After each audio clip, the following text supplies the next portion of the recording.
Assalamualaikum warahmatullahi wabarakatuh. Alhamdulillah, bertemu lagi dengan Pak Budi pada hari ini. Baik, Anda semuanya, eh, mengawali jumpa kita pada hari ini, pembelajaran kita pada hari ini, mari sama-sama kita berdoa. Doa dimulai. Selesai. Baik, Ananda semuanya, mudah-mudahan senantiasa dalam keadaan sehat walafiat dan berada dalam lindungan Allah Subhanahu wa Ta'ala. Ananda sekalian, untuk materi kelas 9 pada pelajaran akidah akhlak, mari kita awali dengan materi yang pertama, yaitu mengenai iman kepada hari akhir. Nah, mungkin Ananda semua telah membaca tentang iman kepada hari akhir.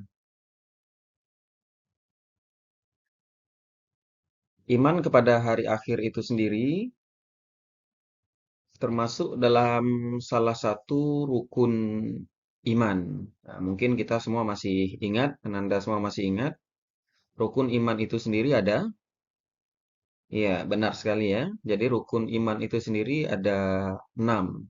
Nah, iman kepada hari akhir atau iman kepada hari kiamat ini menempati posisi yang kelima atau urutan yang kelima. Jadi kalau kita masih ingat, yang pertama itu adalah iman kepada, ya, iman kepada Allah. Nah, jadi di dalam rukun iman sendiri, iman kepada Allah itu menempati tingkat yang pertama. Nah, selanjutnya yang paling mendekati dengan Allah adalah malaikat.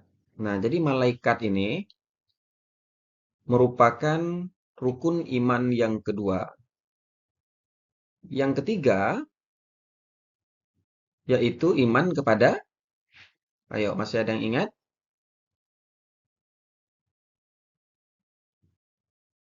Ya, yang ketiga yaitu iman kepada kitab Allah. Nah, termasuklah Al-Quran. Jadi beriman kepada Al-Quran atau percaya terhadap kitab Allah, Al-Quran merupakan iman yang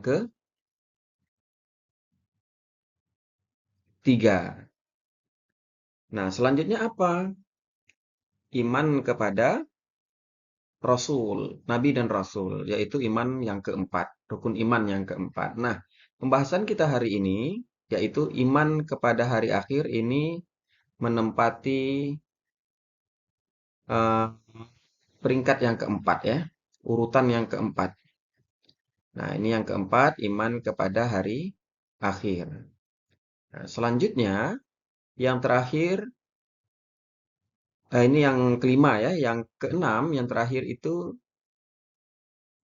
iman pada ketetapan Allah atau iman kepada qada dan qadar, yaitu ketetapan Allah. Baik, kita lanjutkan. Kita masuk pembahasannya. Nah, iman kepada hari akhir itu sendiri sering kita kenal dengan hari kiamat. Nah, jadi hari akhir itu yang dimaksudkan dengan hari akhir itu yaitu hari kiamat nih dia, hari kiamat. Nah, mungkin Ananda sering mendengarkan tentang hari kiamat. Nah, hari kiamat itu sendiri yaitu hari di mana dunia dan seisinya itu akan rusak dan binasa dan tidak ada kehidupan lagi. Jadi dunia dan isinya itu akan rusak dan binasa dan tidak ada kehidupan lagi. Nah, jadi hari kiamat ini adalah akhir dari seluruh kehidupan. Yang mati bukan hanya manusia, tapi seluruh makhluk itu mati. Jadi hewan mati, tumbuhan mati, dan makhluk-makhluk yang tidak nampak dari mata kita juga mati. Bukan hanya itu mungkin, bahkan gunung, laut, dan segala macamnya yang diciptakan oleh Allah di atas dunia ini, semuanya akan hancur dan semuanya akan binasa. Jadi iman pada hari akhir itu adalah di mana kita harus yakin dan percaya bahwa hari akhir itu pasti akan terjadi. Nah, sebagai orang yang beriman, tentu kita wajib meyakini bahwa hari akhir itu benar terjadinya. Oke, sampai di sini kita paham ya, Nanda semua ya, tentang pengertian dari hari akhir. Hari akhir itu sering kita sebut dengan hari kiamat. Nah, hari kiamat itu sendiri adalah dunia dan seisinya rusak dan binasa dan tidak ada kehidupan lagi. Bukan hanya manusia, tapi seluruh makhluk, baik manusia, hewan, tumbuhan, bahkan gunung, laut, dan semuanya juga binasa dibuat oleh Allah. Selanjutnya, nah, jadi iman kepada hari akhir ini wajib kita yakini. Mengapa demikian? Karena ada dalil-dalil yang menyebutkannya. Yang pertama adalah dalil akli. Apa itu? Dalil akli itu sendiri adalah dalil yang bersumber dari pengetahuan manusia. Nah, jadi dari akal. Akli itu akal. Nah, jadi hari akhir atau hari kiamat dan kehancuran dunia dan seisinya ini sebenarnya dapat diterima oleh akal. Nah, mengapa demikian? Mari kita coba sedikit melihat pada masa lalu. Ananda sekalian, sebelum kita hidup di dunia ini, ada manusia-manusia yang telah hidup lebih dahulu. Dan mereka saat ini sudah tidak kita temui lagi. Mari kita sebut saja seperti manusia yang pertama yaitu Nabi Adam. Dia juga telah berakhir. Selanjutnya, mari kita sebut lagi Muhammad, orang yang paling istimewa, yang paling dicintai oleh Allah, juga sudah tidak ada lagi di atas dunia ini. Artinya apa? Semua kita pasti akan mati. Bukan hanya manusia. Mari kita lihat pohon-pohon. Pohon yang hidup saat ini, baik di hutan, di belantara-belantara, di padang-padang rumput, itu adalah tumbuhan yang baru. Tumbuhan yang lama itu sudah hancur semuanya, sudah habis. Mengapa demikian? Karena semua yang hidup pasti binasa. Nah, jadi mereka sudah binasa. Jadi tumbuhan yang lama juga sudah mati, hewan yang duluan hidup juga sudah mati, termasuk manusia. Jadi manusia itu sendiri sudah beberapa generasi. Dan kita adalah periode atau generasi yang hidup pada masa kini. Dan kita juga pasti akan mati. Nah, ini yang membuktikan bahwa semuanya akan hancur, semuanya akan binasa. Nah, jadi setiap yang bernyawa pasti akan mati. Kullu nafsi dha'iqatil maut. Sungguhnya semua yang bernyawa pasti akan merasakan yang namanya kematian. Nah, selanjutnya ada pakar. Pakar-pakar ilmu pengetahuan itu berdasarkan kitab, mereka juga melakukan penelitian. Nah, berdasarkan penelitian, para pakar pengetahuan menyebutkan bahwa matahari itu dalam satu detik beratnya berkurang seberat 4 juta ton. Nah, jadi tiap detik matahari itu berkurang 4 juta ton beratnya. Sedangkan kita tahu bahwa matahari itu adalah sumber cahaya, sumber energi, sumber kehidupan. Tak ada makhluk yang mampu hidup tanpa adanya sinar matahari. Bahkan pepohonan sekalipun, kalau tidak terkena sinar matahari, dia akan mati. Nah, lama-lama, karena berkurang beratnya ini, akhirnya fungsi matahari itu sendiri juga akan berkurang. Dia sudah tidak mampu lagi nanti pada suatu ketika di hari kiamat, tidak akan mampu lagi menyinari bumi dan seisinya, alam dan seisinya. Nah, ketika dia sudah tidak mampu menyinari lagi, maka kehidupan pun akan hancur. Ini menurut para pakar pengetahuan. Ya, jadi matahari itu setiap detiknya akan berkurang 4 juta ton beratnya. Jadi lama-lama nanti matahari itu seperti mengecil, cahaya yang berkurang, fungsinya akan lama-lama menjadi hilang. Nah, ini dalil akli atau akal. Jadi kehancuran dunia dan seisinya atau hari kiamat itu benar adanya dan bisa dipelajari oleh akal dan masuk akal. Baik, kita lanjutkan ya. Selain dalil akli, ada yang namanya dalil nakli atau firman Allah. Nah, dalil nakli ini sendiri adalah dalil yang menyebutkan tentang kejadian hari kiamat atau hari akhir. Nah, tentunya sebagai orang yang beriman, yang salah satu rukunnya imannya itu adalah percaya kepada kitab-kitab Allah. Sebagai umat Islam, tentu kita percaya dengan Al-Quran. Nah, kalau kita percaya dengan Al-Quran, berarti kita percaya juga atas isi yang berada dalam Al-Quran itu sendiri. Oke, baik. Coba kita lihat dalil naklinya apa saja. Ini ada dua saja yang Bapak sebutkan di dalam video kali ini. Salah satunya adalah surah Al-Hajj ayat 7. Ya, bunyinya adalah A'udzu billahi minasyaitonir rajim. Bismillahirrahmanirrahim. Wa anna as-sa'ata atiyatun la raiba fihi wa anna Allaha yab'atsu man fil qubur. Shadaqallahul azim.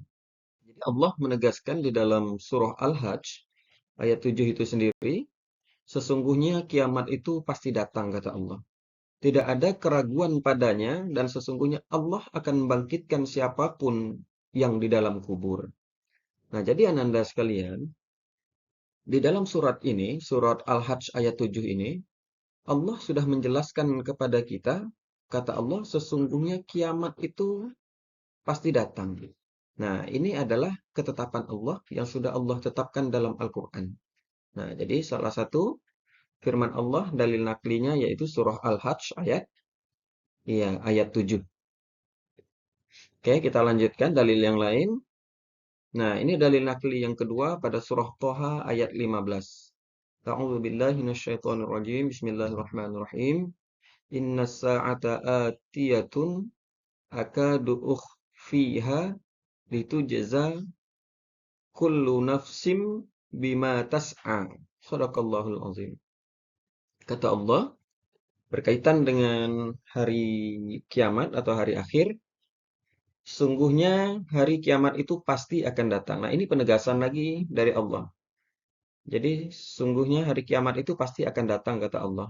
Aku hampir benar-benar menyembunyikannya. Artinya apa? Artinya ini rahasia Allah kapan hari kiamat itu terjadi. Yang pasti, hari kiamat itu pasti akan datang. Namun, kata Allah, dia masih sembunyikan.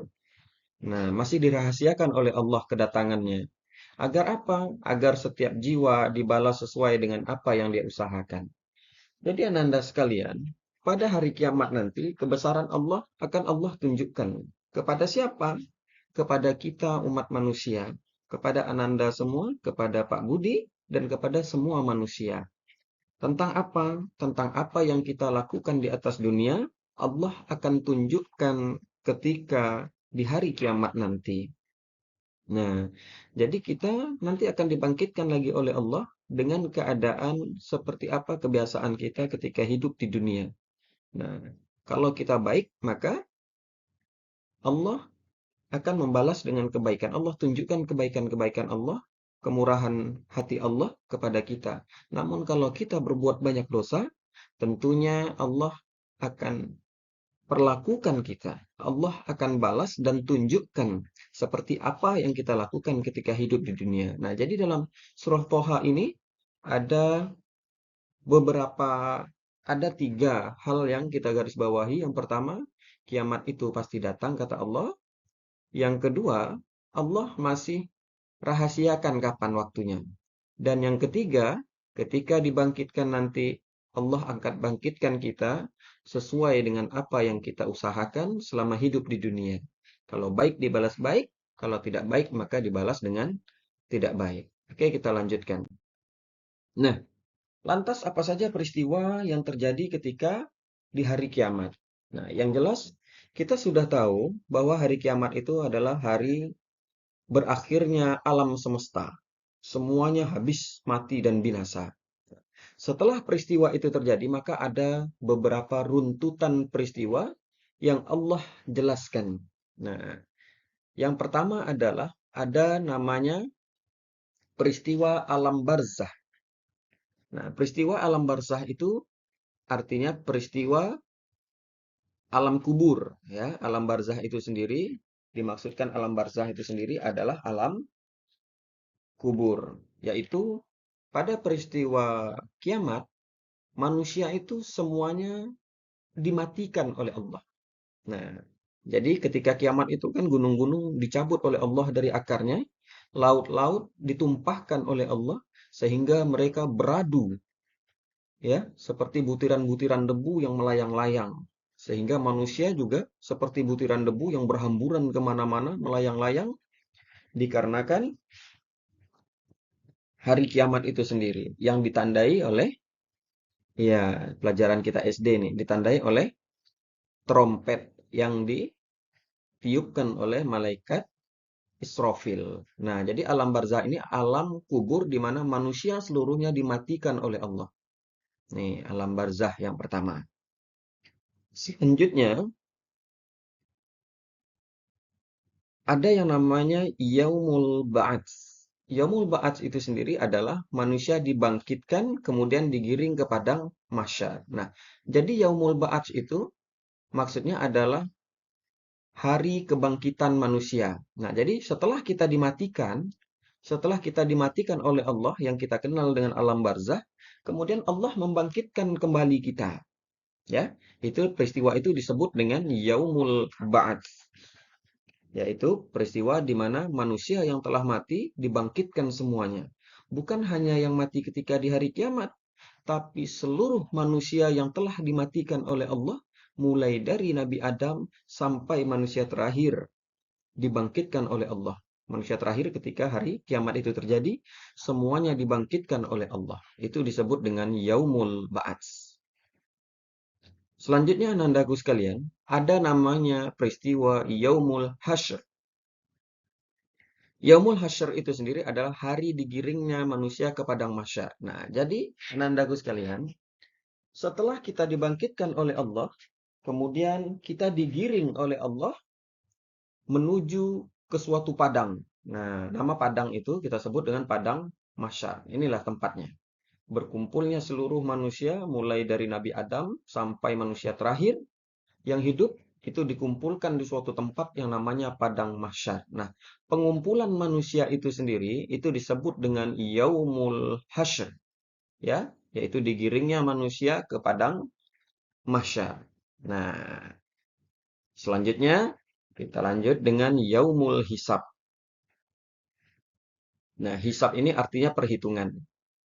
Ya, hisab itu sendiri artinya perhitungan. Jadi yaumul hisab itu sudah dapat kita fahami bahwa yaumul hisab itu merupakan peristiwa dari hari perhitungan. Nah, jadi ketika kita hidup di dunia, semuanya diperhitungkan oleh Allah, baik amalan maupun dosanya, baik besar maupun kecil. Bahkan sebesar zarrah pun diperhitungkan oleh Allah. فَمَنْ يَعْمَلْ مِثْقَالَ ذَرَّةٍ خَيْرًا يَرَهُ وَمَنْ يَعْمَلْ مِثْقَالَ ذَرَّةٍ شَرًّا يَرَهُ, kata Allah. Nah, jadi walaupun sebesar apapun, sebesar zarah tetap dihitung, baik itu pahalanya maupun dosanya. Nah, jadi yaumul hisab ini adalah hari perhitungan amal perbuatan manusia. Di mana tempatnya? Masih di padang mahsyar. Ya, hari perhitungan ini masih di padang mahsyar. Oke, kita lanjutkan. Jadi sudah berapa tadi? Alam barzah itu alam kita dimatikan, kemudian yaumul ba'ats kita dibangkitkan, yaumul hasyar kita digiring menuju ke padang mahsyar, yaumul hisab itu hari perhitungan. Selanjutnya ada namanya yaumul mizan. Yaumul mizan itu sedikit berbeda dengan sebelumnya di hari perhitungan. Yaumul mizan itu adalah hari penimbangan amal. Jadi setelah dihitung, amalnya itu ditimbang lagi oleh Allah, masih di padang mahsyar. Nah, inilah amalan kita ditimbang, itu disebut yaumul mizan. Nah, setelah ditimbang, ada lagi namanya peristiwa sirats. Sirats itu diumpamakan jembatan atau sering kita menyebutnya jembatan Shirathul Mustaqim. Jembatan ini adalah jembatan menuju kepada surga. Baik, kita coba contohkan. Umpamanya ini adalah surga umpamanya. Ini adalah surga Allah misalnya ya, ini surga. Nah, ini surga misalnya. Ini adalah gerbang surga ya. Nah, di sini ada jembatan. Jembatan, jembatan ini disebut Shirathul Mustaqim. Nah, sedangkan di bawah jembatan ini adalah kobaran api neraka. Nah, ini neraka ya. Nah, jadi jembatan ini manusia pada setelah Yaumul Mizan akan melewati jembatan Sirat ini atau jembatan Siratul Mustaqim. Manusia akan melewati ini semua. Makhluk semua akan melewati ini. Kalau baik amalannya, biasanya dengan kuasa Allah, dia melewatinya secepat kilat, langsung sampai ke surga. Nah, tapi kalau amalannya jelek, biasanya dia akan tertatih-tatih, ada bahkan jatuh. Ada yang tertatih-tatih tapi sampai juga, ada yang baru mau melangkah sudah jatuh ke dalam sini. Nah, jadi untuk melewati jembatan Shirathul Mustaqim ini tergantung seberapa besar amalan kita atau kebaikan kita selama hidup di dunia. Nah, berdasarkan referensi, jembatan Sirat Mustaqim ini dia tidak besar. Ukurannya hanya satu lembar rambut itu dibagi 7. Nah, begitulah ukuran jembatan Siratul Mustaqim itu. Nah, jadi yang jatuh, dia akan langsung dibakar oleh api neraka. Nah, sedangkan yang imannya baik, dia dibantu oleh Allah sehingga sampai di sini. Oke, kita lanjut. Nah, yang terakhir ada namanya Yaumul Jaza. Yaumul Jaza itu adalah hari pembalasan.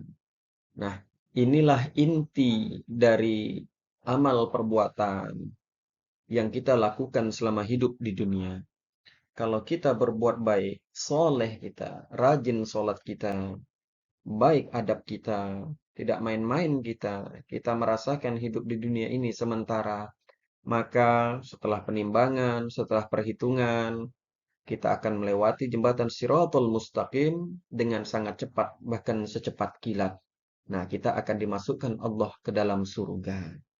Nah, tapi kalau buruk perbuatan kita, banyak dosa kita, durhaka kita sama orang tua, tidak taat sholat kita, buruk adab kita, maka dosa kita pun akan banyak dan kita ditempatkan di dalam neraka.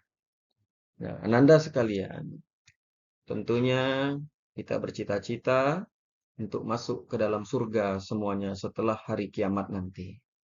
Mari kita sama-sama berdoa kepada Allah. Mudah-mudahan Allah senantiasa masukkan kita ke dalam surga Allah.